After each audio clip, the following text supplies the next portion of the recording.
Good evening, everybody. Welcome to today's Team Training Tuesday. I also like to call it Applied Neolife. My name is Esther Zanambasi. I'm trained as a medical doctor. I totally believe that we have to practice preventative maintenance of our health, which means we have to be much more aware and very intentional about how to remain healthy and to prevent sickness, because being sick is really not a good place to be in. And the worst situation is if the sickness is brought on by something that can be changed. And even worse than that is if you don't know about it and yet you could know about it.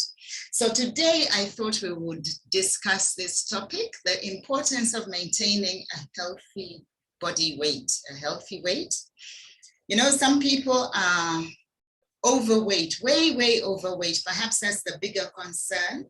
But there are some people who are much too skinny, skinnier and thinner than they should be, perhaps because of sickness or something going on that is making them not gain the healthy weight that they should. So both extremes can be quite damaging to one's health and well-being. So my questions are these. Are these the goals you aim for, each one of you?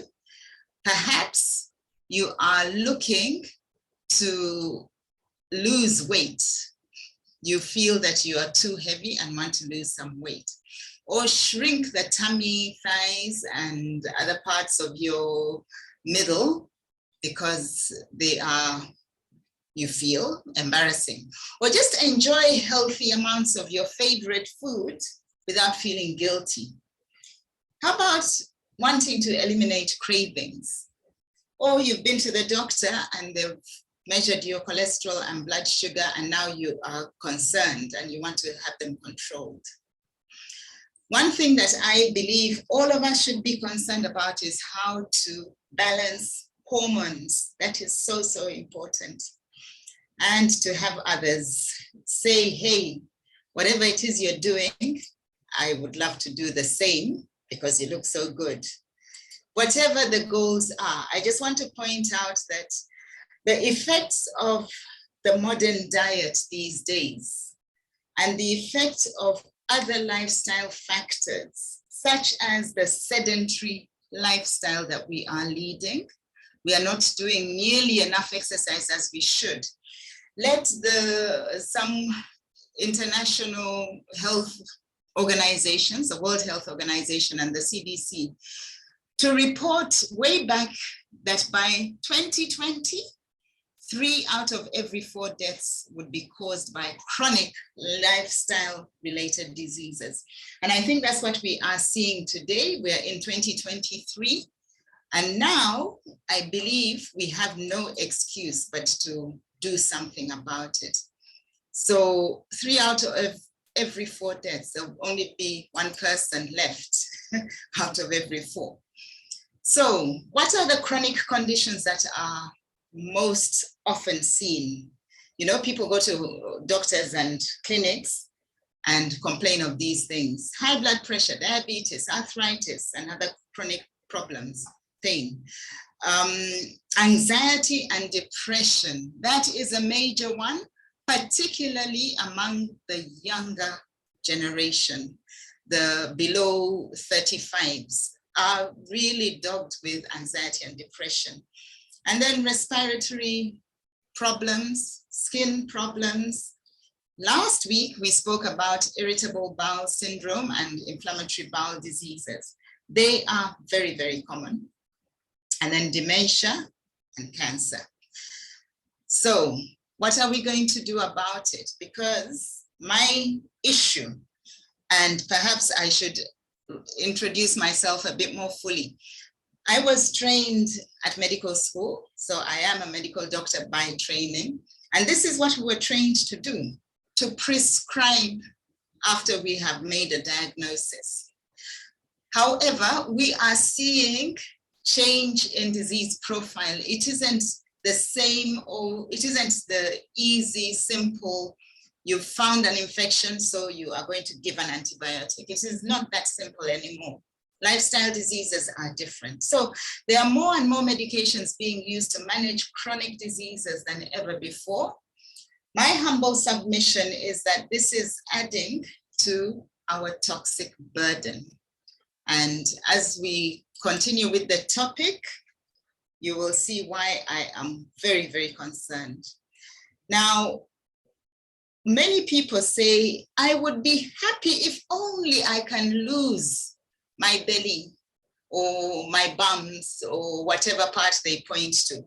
So what is the significance of central adiposity? That's what we call it when there's a bigger belly than the hip ratio, when the belly to hip ratio is quite big. That central adiposity is in fact an indicator of a syndrome that we call the metabolic syndrome, where there is a danger of developing diabetes, and it is also associated with excess insulin.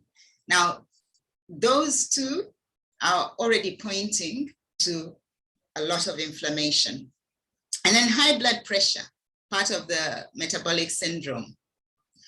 And also dangerously high levels of blood fats, which means that the cholesterols might be found to be out of order. And that can lead to tissue damage. And of course, the weight gain itself will lead to damage of joints, because for every kilo that one gains weight beyond what they should be, there is at least 3 kilograms of compression on the joints, the weight-bearing joints. So we're talking the knees and perhaps the ankles. And so there is a lot of damage going on. So that's a picture of what we mean by visceral fat, a lot of fat accumulating around the organs.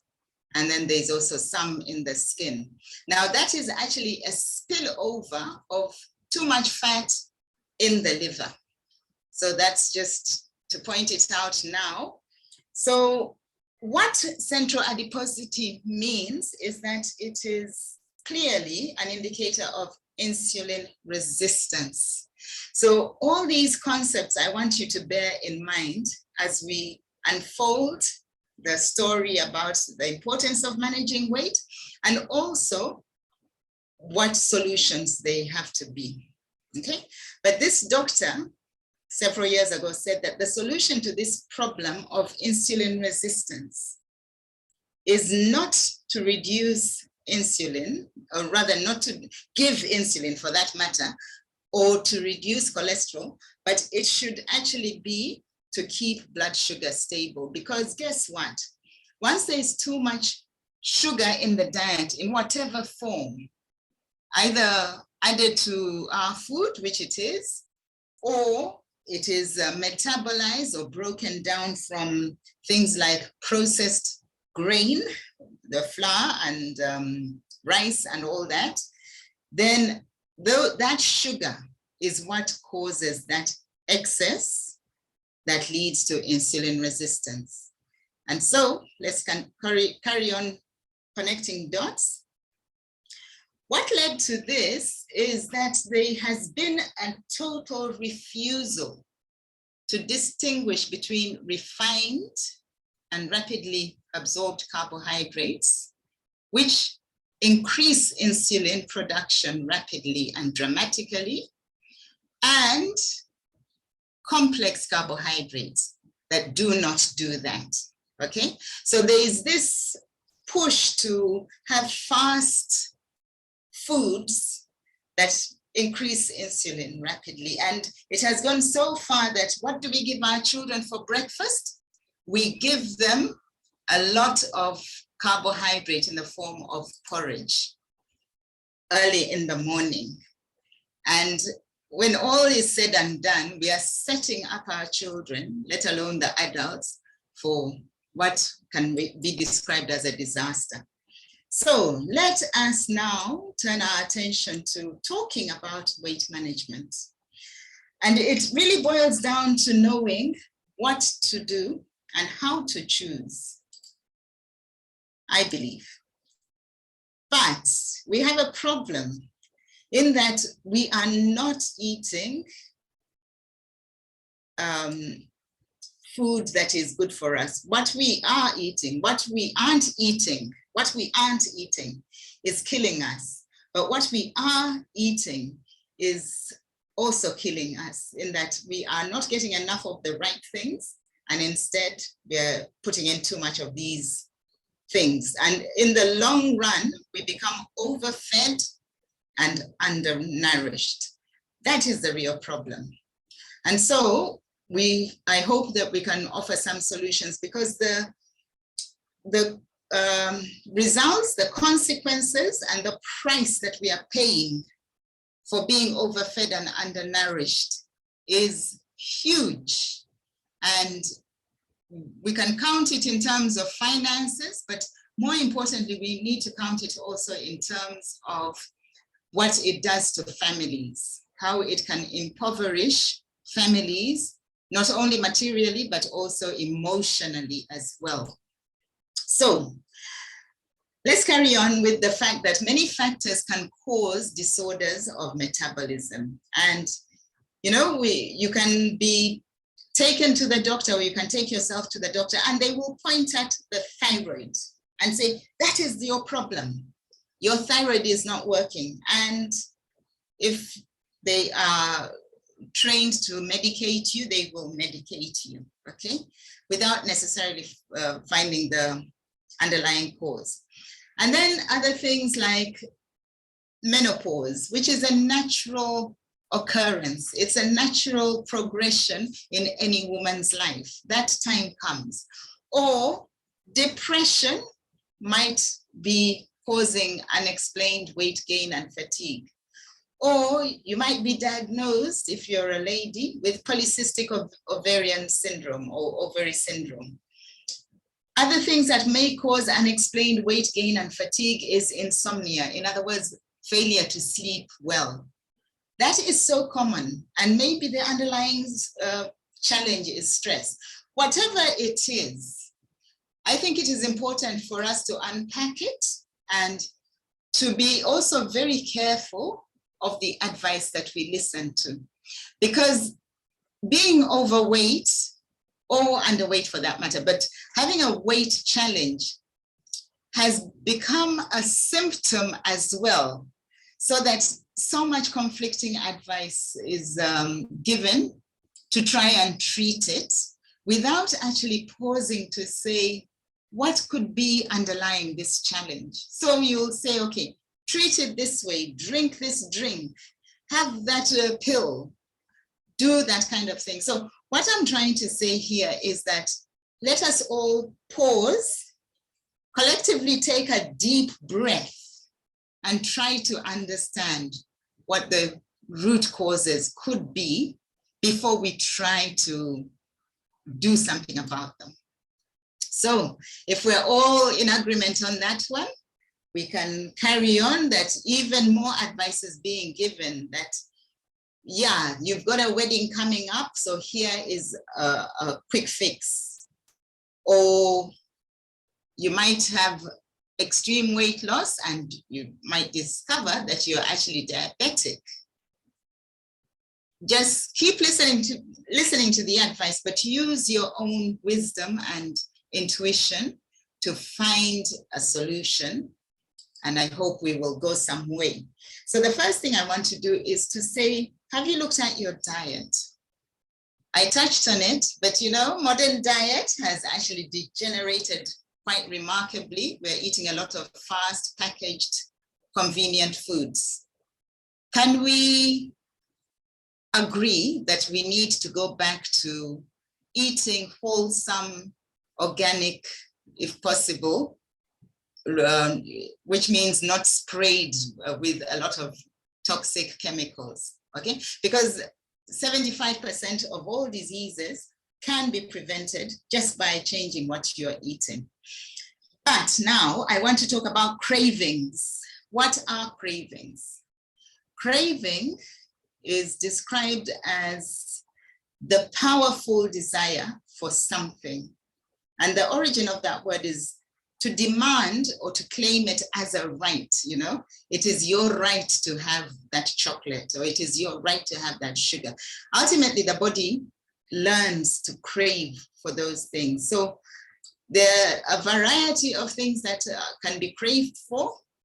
But if we are considering foods and beverages, things like alcohol, things like salty snacks, wheat products are very, very cravings producing. They produce cravings and they're actually quite addictive. And then drugs, and then other activities as well. So let us be aware of that, and that will influence how we manage ourselves and our weight. Now, I want to touch on the role of hormonal imbalance, and I just want to mention some hormones that are central to the creation of cravings and that sensation that you have the right and you must have whatever it is that you crave. Okay, there is a hormone called dopamine.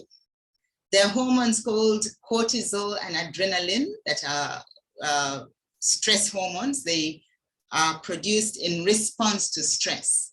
And then there is, of course, the big insulin hormone. That is huge. It rises in response to all food, whatever you take in, but particularly it spikes very high in foods that are rich in sugar and are metabolized. And then there's another one called ghrelin, which stimulates appetite, and it is very possible for there to be damage to that stimulus such that the appetite grows bigger and bigger in response to cravings. And that will result in increase in food intake, and it will promote fat storage. And then there's another one called leptin, which tells you to stop eating. There can be leptin resistance, just like there is insulin resistance. So hormones are very important, and I want you to picture them as a big performance orchestra. They have to work together. So one of the big hormones that is put out of sync is this one called insulin, and that can have a knock-on effect on all the other hormones. But it can be any hormone that goes out of sync. And so it is very important to maintain hormone balance. I've talked about insulin, but let me talk about estrogen. Estrogen is the predominant female hormone, but men and women have estrogen, as do men and women have testosterone. We have each other's hormones. We've done a webinar on that before. Now, there are several chemicals in these days that are what we call xenoestrogens. In other words, they mimic and antagonize the action of the naturally occurring estrogen. So they cause disruption of hormonal activity, and this can happen right from infancy or even before birth. It is a serious issue, and the adverse health effects are seen much later, which translate in weight gain and difficulty to lose weight. So, you know, when we remember about all these that we're talking about, we need to remember that cravings and hormonal imbalances are caused because primarily we are malnourished, okay? So it is the body's way of saying, I need some proper nourishment now. So I looked at this and I thought to myself, yes, during pregnancy, we have to be very careful not to expose ourselves to all those xenoestrogens. But how do we do that? How do we do that indeed? Because we can then affect the next generation, as you can see in the picture in the middle, which is very sad. But it is happening. So I won't dwell too much on this, but common symptoms of hormonal imbalances, I'm sure all of us have experienced some of these symptoms, such as, I'll give an example, changes in bowel habits. Last week, we did a lot about the bowel, inflammatory and irritable bowel, persistent fatigue, okay, or mood disorders, memory losses and brain fog, osteoporosis, sleep disorders, and of course, what we are discussing today, weight changes, particularly weight gain. So what I would like us to be mindful about is to get to know the triggers that are potentially leading us to crave certain foods that eventually will cause those unwelcome changes in our weight and our mood and our hormones, okay? Because once a craving is established, ladies and gentlemen, it becomes harder to deal with, and ultimately it can cause disease. But the good news is it is never too late to make different choices. We are learning that in the family. So again, I need to ask you, do you have these goals? We've gone through these goals again. Introspection, all of us are thinking deeply whether we have these goals, and yes, what are we going to do about it? Well, the first and most important thing is to overcome that huge organ that sits in our brain called our mind.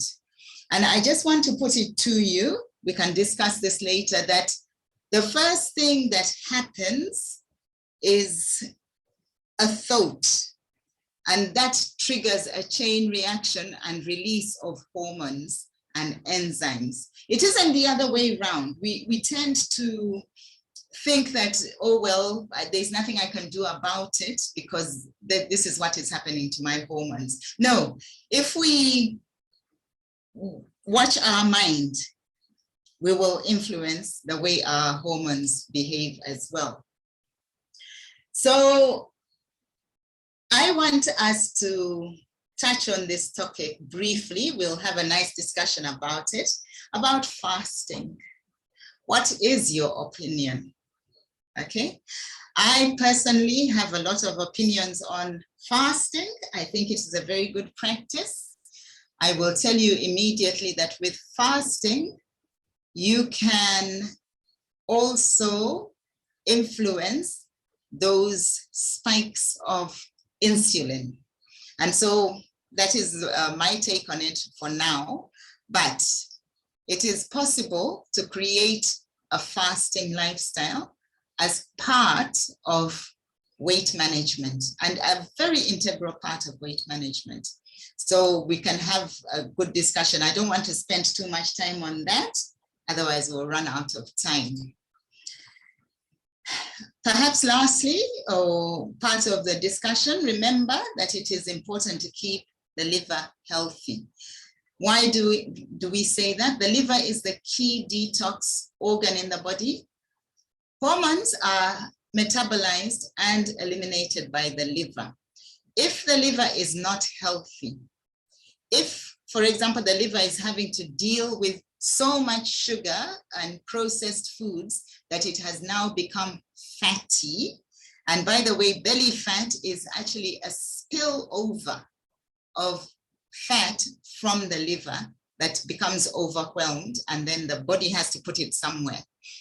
As are toxins that are needing to be put somewhere, they are put in those fat cells. But let me carry on. The other thing to note is that elimination is very important to ensure that hormones do not recycle. So one of the things that happens when hormones are out of balance is that people tend to become constipated. They don't eliminate very well, or their kidneys don't function as well as they should. So that is something to think about as well. And then the role of xenoestrogens. What are those? You will find them in plastics, you will find them in fabrics, you will find them in day-to-day things that we're using regularly. You also find them in detergents, you will find them in cosmetics, a lot of cosmetics. And so perhaps that's what we want to share as a family on a mission to make the world healthier and happier, how you can eliminate toxins or toxicants, things that are impacting our health.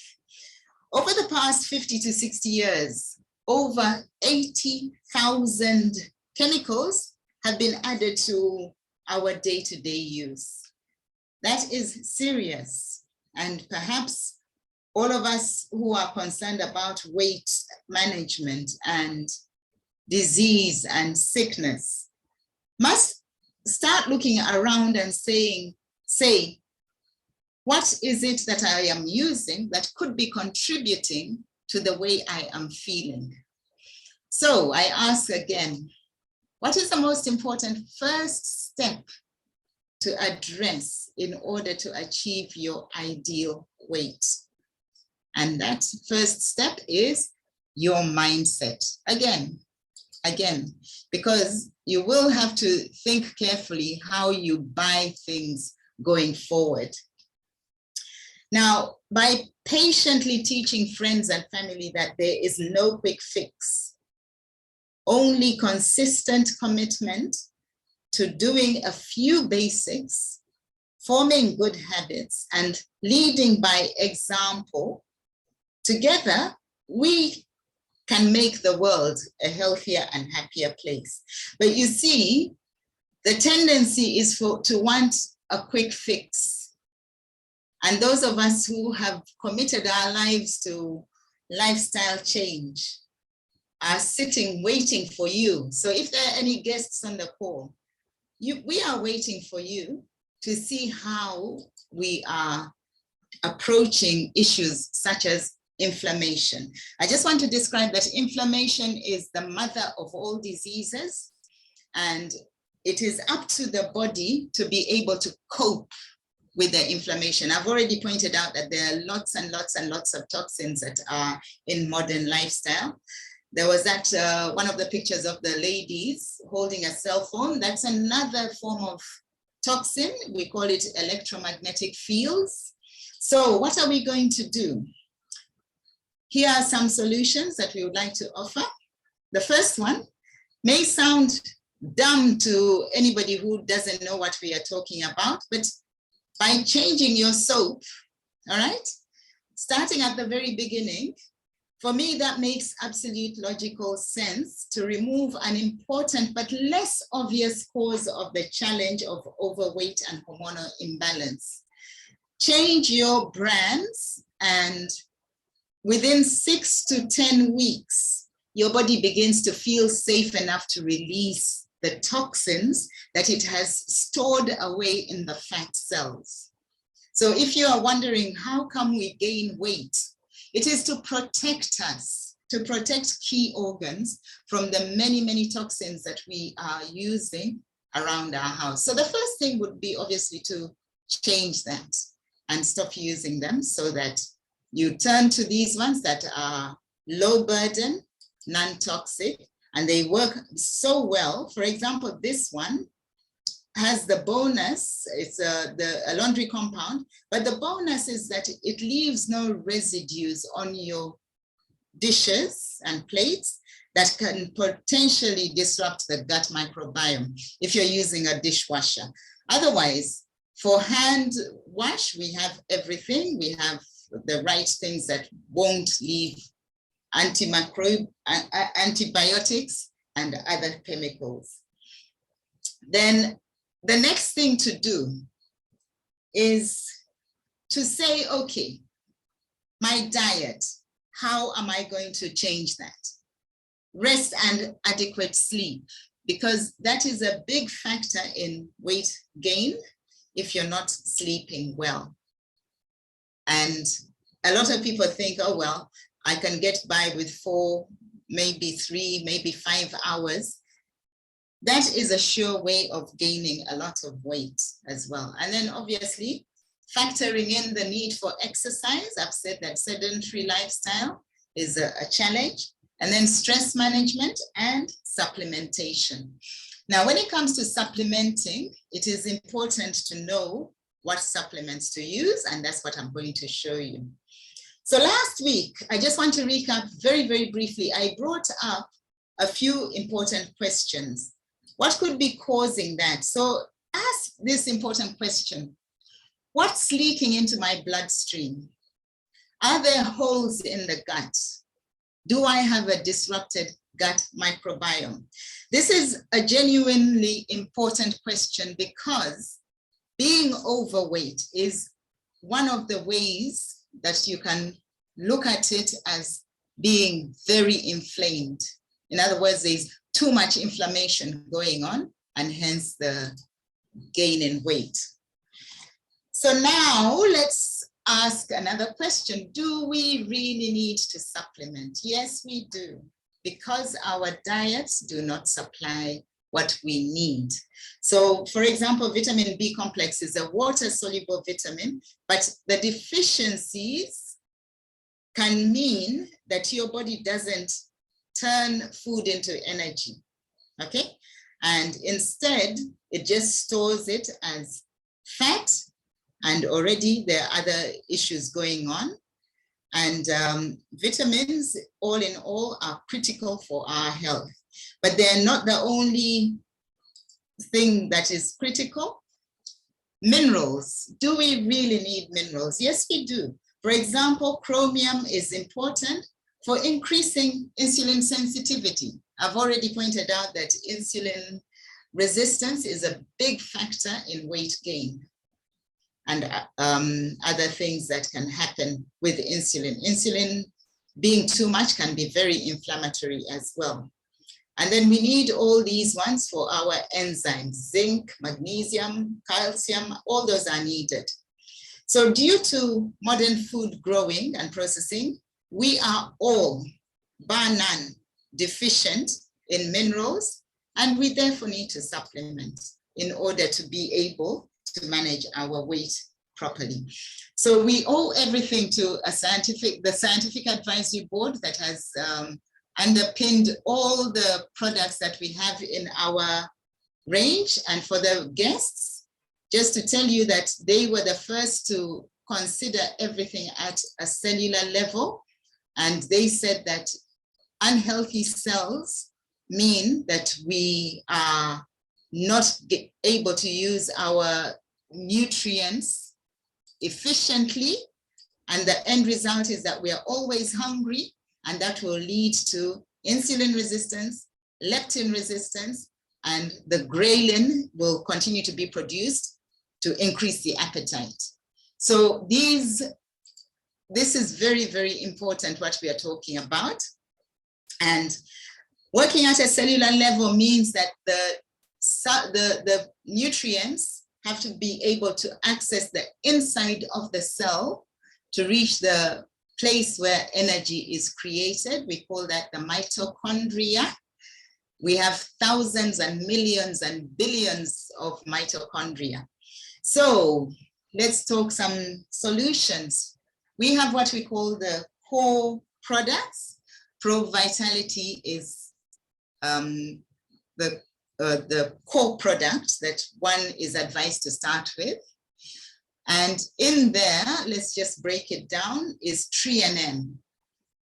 Absolutely vital. If you hope to manage your weight, please, at the very least, go Pro Vitality. Otherwise, at the very, very least, I call TreaNN the core of the core.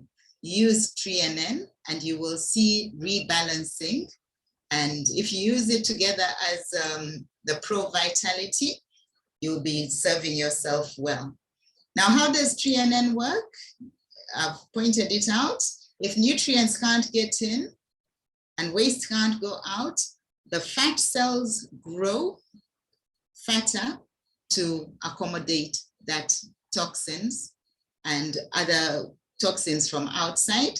And that is how weight happens. So this is an actual study that was done. And I just want to encourage all those that are new to this program to start with TreeNN, because with the right nutrition, your cells can perform their very best for your well-being, including weight management. The next one is omega-3. You see, we are getting too many of the wrong fats in our diet. So we need to ensure that we protect ourselves from inflammation. Now, a low omega-3 diet means that there's a lot of inflammation. And remember, I've just said that weight gain is in fact a measure of the amount of inflammation that is happening. Okay, so you need a lot of that to omega-3 to reduce and decrease inflammation. Persistent inflammation leads to all sorts of issues, like it affects the heart, it affects the joints if there's too much of inflammation. And we've seen that all those are associated with being overweight or obese. Right, so we need to bring inflammation to an end, hence the use of omega-3. Ours, as opposed to others, you might be wondering, what is the Neolife difference? Well, ours is actually complete. It has all 8 omega-3 fatty acids that are involved in human nutrition. That is the difference, and that's why it works so well. Brings down inflammation, and always remember, inflammation is what one sees when one is seeing somebody who is overweight or obese. That's why it's important to control that. The other thing that I want to talk about is calcium and magnesium, critical for a lot of health and wellness. And so we need to also remember that it is important to detox regularly. And I'm going to show you a detox program, but in it, just consider garlic, very important, and Beta-Guard and stage 6, they're all very important. But Beta-Guard is an excellent product that I would recommend people to use regularly as well, or during the detox program that should be done regularly. And then finally, I'm just showing you a spread of products. As you grow in the business, or as you become familiar with the products, you will see that they work together. They actually complement each other. For example, this one called Cruciferous promotes a stable, healthy estrogen balance and helps the liver to detox that estrogen that needs to be out of your body after it has done its work. Or if it is a xenoestrogen, it should have no place in your body at all. Now, we have the pleasure of having products that are totally natural, nothing artificial about them. And this slide is obviously in the wrong place. Apologies for that. Should have come earlier. I want to talk about some leading edge products that you need to consider as your business grows. CoQ10 helps the mitochondria. That is the energy producing part of your cell. And then always remember the amino acids. I've put it until the end so that you don't forget. Amino acids are very important. Yes, indeed, you need to have enough protein and less of those carbohydrates to control fat. Then we have botanical balance, another one that is great for managing sugar control, and that will ensure that the insulin doesn't spike and therefore there's less inflammation. So as we come to an end, I just want to remind you that by sharing what we've got, by telling as many people as you know, you can be rewarded by the company that we belong to, the family that we are in, called Neolife, because apart from helping somebody live a healthier and happier life, you yourself will become happier with an extra source of income that initially will afford you more product, but later on, it can lead you to your dreams. So that is the end of our presentation. And with that, I'm opening it up for a discussion. You're welcome to ask and make comments and even give us some testimonies.